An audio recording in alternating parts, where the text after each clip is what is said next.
little breakfast. So AVCU's Coffee Break Series today is GSE Energy Efficient Appraisal Guidelines, which is being sponsored by the Residential Energy Service Network and through a small contribution from Efficiency Vermont. Our guest speaker today is Sandra Adonis, SRA Lead Green Associate, NAR Green. Sandra is a national speaker on valuing high performance feature.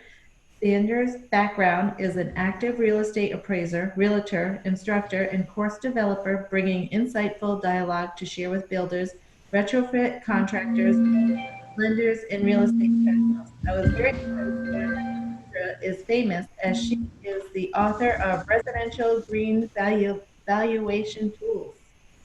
Okay, thank you, That's a Sandra. mouthful, isn't it? Thank you, Christine. There's some background noise. If everybody will mute, it'll probably cut it out. So I'll take you through a few slides here, then I'll open it up for some questions.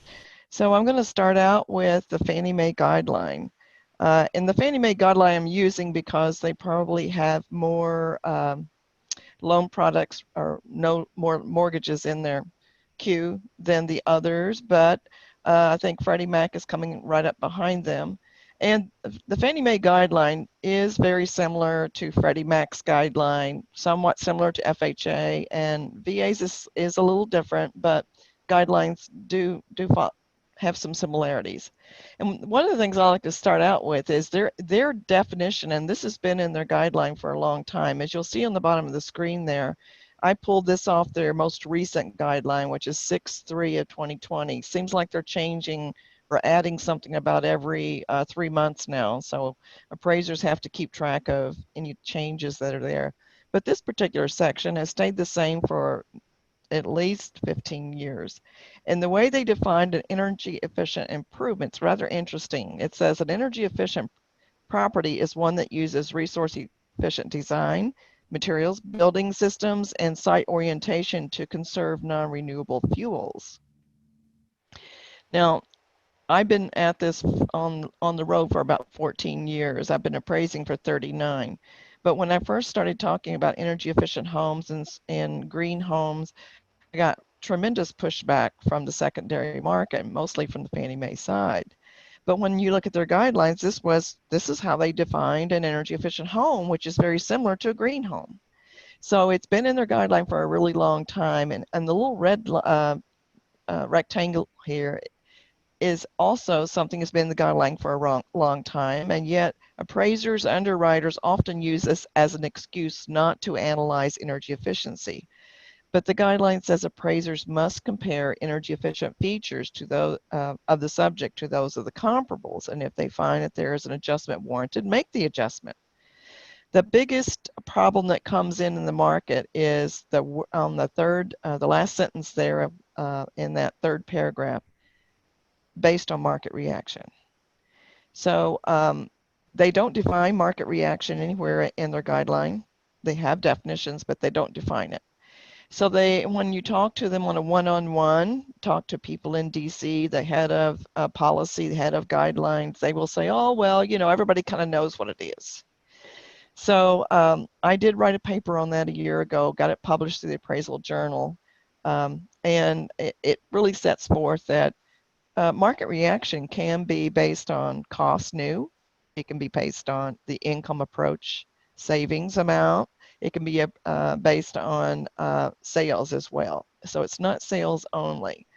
But for appraisers, we have some great tools out there to identify a home as an energy efficient home.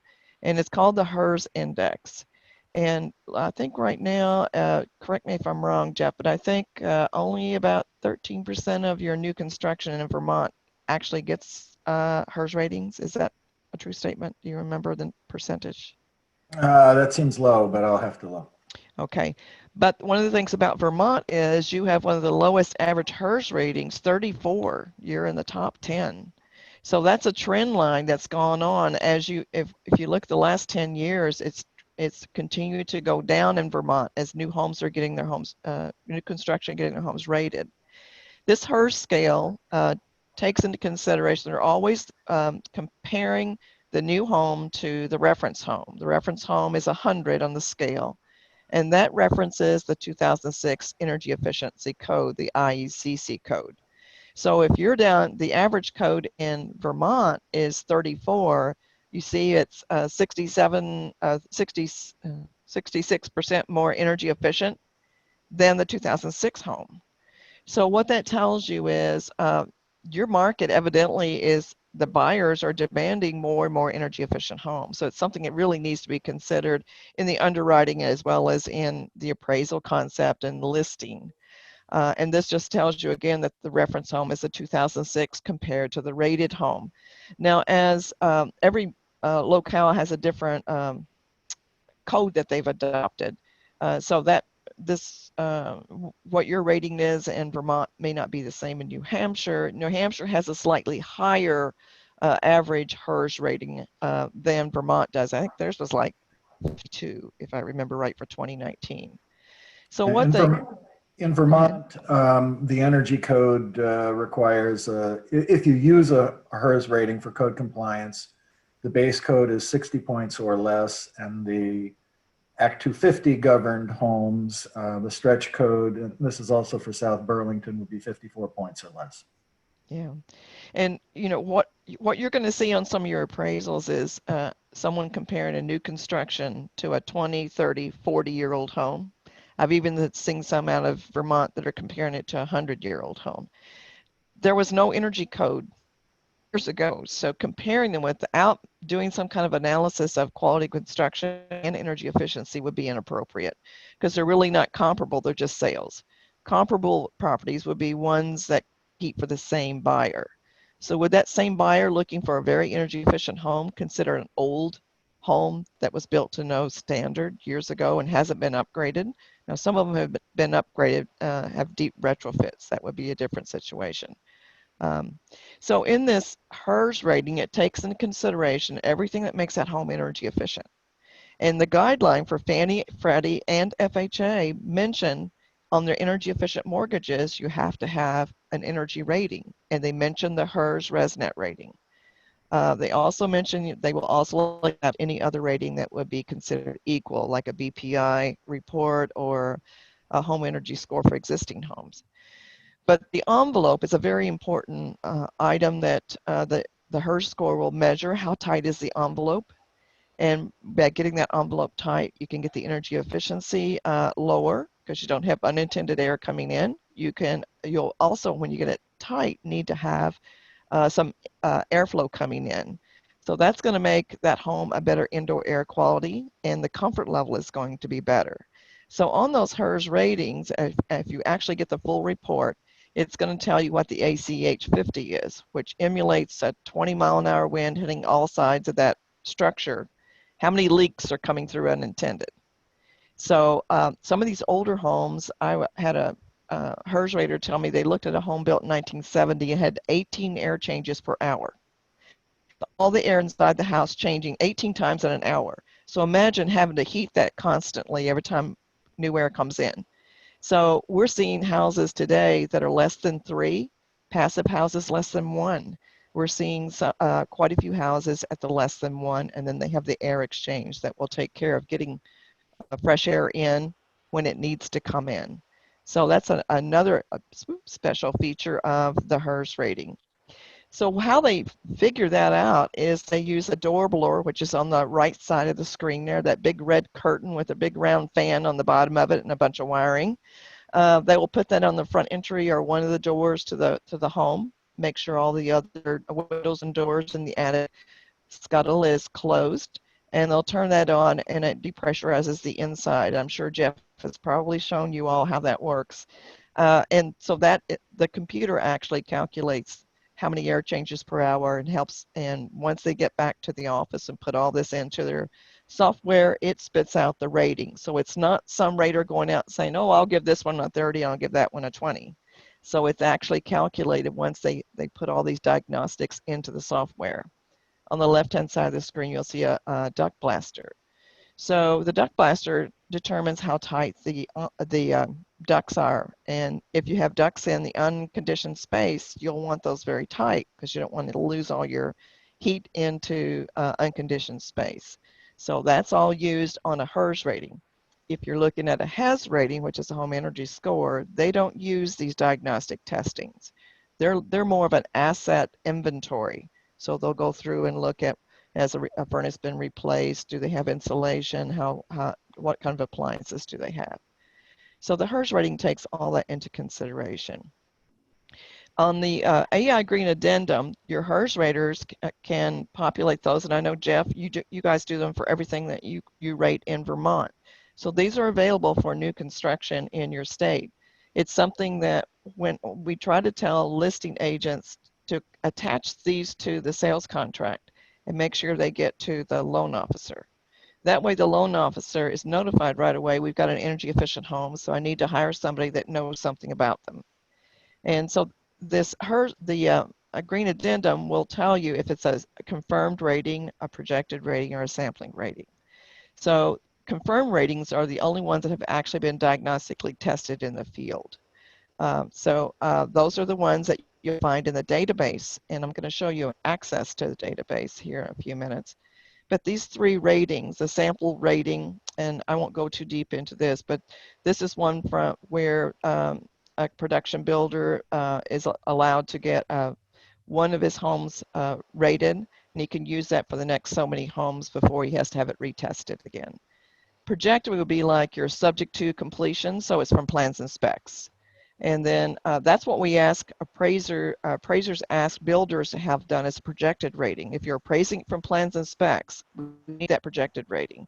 And then the appraisal will be subject to the confirmed rating. That's the one where they actually go out and diagnostically test it. Can't test it until it's completed. So here is an important database that you'll want to have in your favorites on your screen. Underwriters can check this. Appraisers, real estate agents have access to this. No, there's no login. You don't have to have a password or any of that good stuff.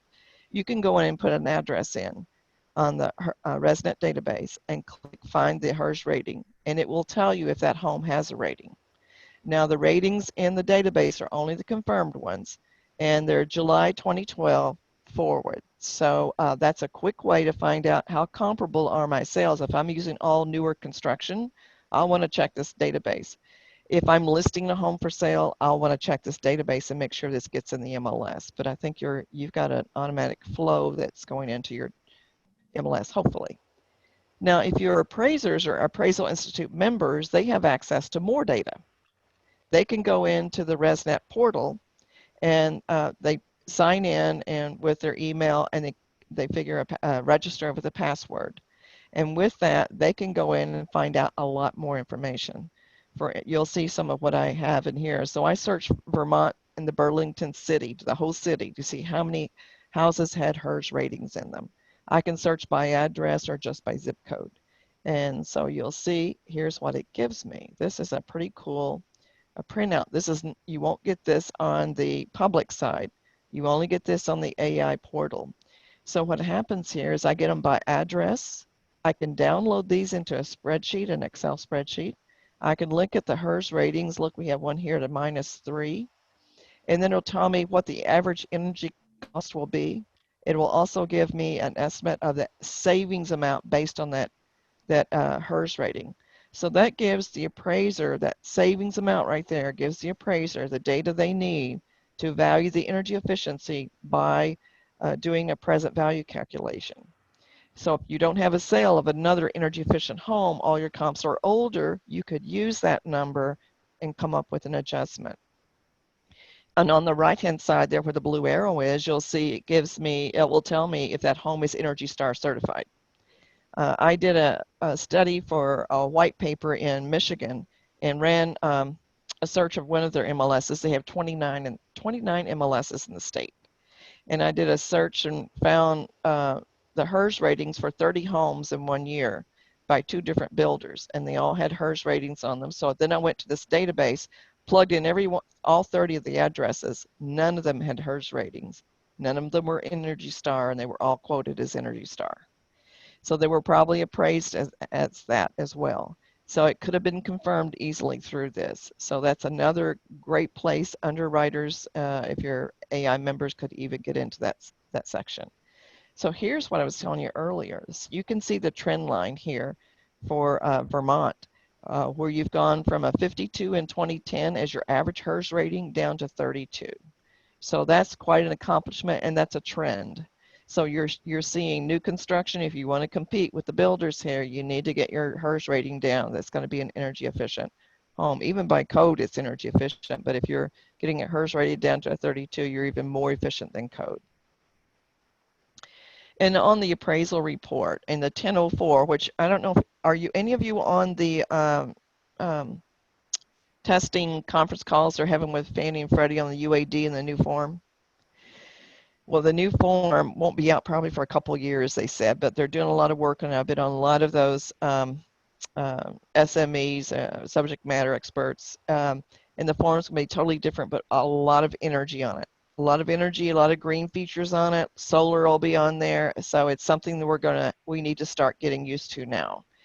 On the 1004 now, under market conditions, is where the appraiser needs to start telling the story about, here's an example. A growing trend emerging over the last 10 years in Burlington is more energy efficient new construction and energy retrofits on existing homes. The HERS rating charts in the addenda of this report for the HERS ratings of 32 to 44 over the last 3 years. Adding a solar PV system, these homes could be net zero energy. So, that starts the conversation and should be like an arrow or red flag to the underwriter. I should be expecting some energy efficient homes here. And then when you get down to the bottom in the improvement section of the 1004, at the very bottom there where it talks about generally conforming to the neighborhood, this is where the appraiser needs to call out what is the HERS rating on the home you're appraising, what is the annual savings amount, what's typical in that market that they're looking at or that neighborhood they're looking at, and is this home an Energy Star certified home? So then again, that takes you back to the sales comparison. Are they looking at comparables? And you'll notice on the 1004 right now, we only have these two lines. This is additional features for special energy efficiency. That's where the green addendum comes in. If the HERS rater fills it out, gives it to the sales agent, and they put it with the sales contract, and the appraiser gets the copy of it, then you can just put and add the green addendum into the appraisal report. A lot of those fields are in the green addendum. They're talking about putting those in the new form.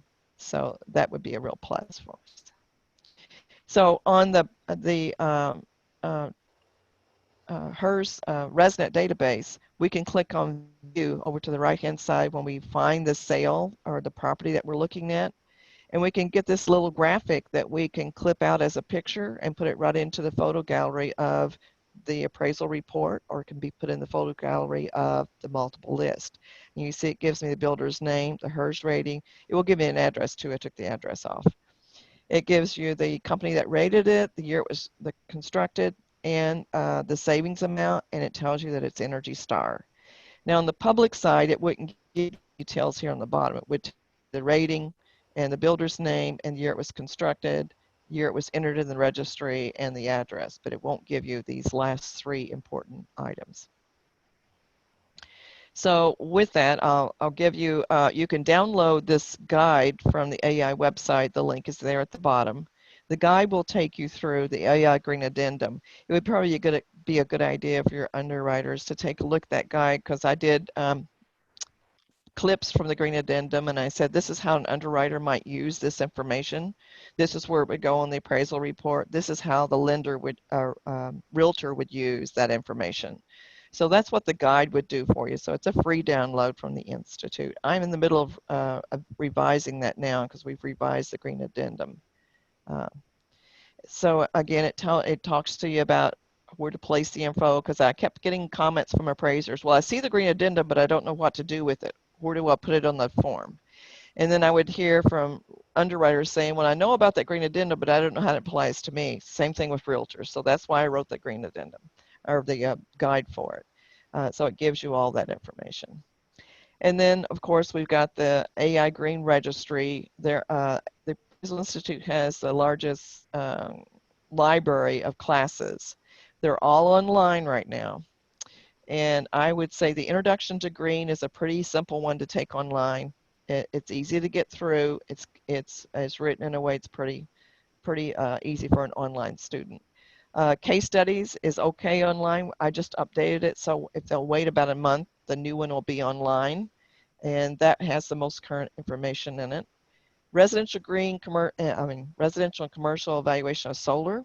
That's a 2-day class. I don't advise taking that online.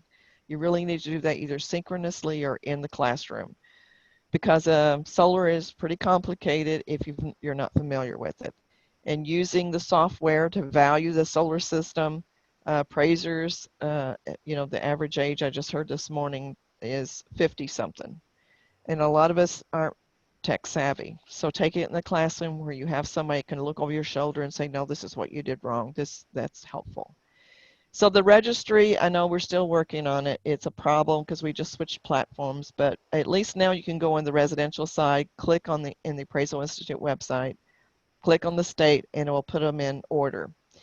The only ones that are in there right now are the ones that have taken the first 3 classes on the residential side. On the commercial side, the only ones in the registry have taken their first 4 classes. So we have a lot of people who have taken the first 2 but never took solar. And solar hasn't been offered a lot in the classroom. I was supposed to be in Massachusetts and Boston in April, but of course that got delayed. So the state's going to offer it again. They funded it. So some of the folks in Vermont could come over and take that class as well. So that's pretty much what I had here for you. So I thought I'd open it up with any questions. And Ryan Mears is with RESNET. And of course, you've got your local expert there. Jeff will answer any RESNET questions you have or hers questions. He's your local expert. If you have a question that he can't answer, I'm sure he'll get you to Ryan. I'm always around to answer questions from the appraisal side or the AI side of what we're doing now. So I'm going to open it up and let you throw some questions out at me. Sandra, I think this was a lot of information. I think it's really going to be very helpful for the credit unions, and I appreciate it. It was very interesting to hear about the HERS ratings and, what the sampling projected and confirmed meant. And because I'm not very familiar with that section. I looked at appraisals before, but never really in depth. And, and it's good. I'm very happy to hear that you guys are going to start doing more classes for the appraisers for the solar, because there are so many houses in Vermont that have solar on it, and they're not getting the credit that they deserve for the for the value of their home. Yeah, that's true. And if you a little later want me to do a short clip on just solar, I've got one. I'm doing VA next week on solar, so I've Oh, got wow. one prepared for that. Yeah, and I just did one last week in Alaska on solar. They're doing a lot of solar in Alaska now, so it's popular. I will make these available as a PDF. I'll send them to you so you can disperse them. They've got all the links. Okay. I appreciate that. Does anybody else have any questions? And if they, This isn't a question, but I would add to the sampling and the projected and the confirmed rating. In Vermont, we only have the projected and the confirmed. Do not have enough the production builders in Vermont don't meet the number of units required for the sampling protocol. So we've never done sampling here. If we do modeling and plan review, in other words, we get that information from the builder and architect in time for it to be of value. We'll do the projected rating, and then we always do the confirmed rating, whether we've done projected or not. So that's there is no sampling. If you've got a HERS rating, it's been tested. Okay.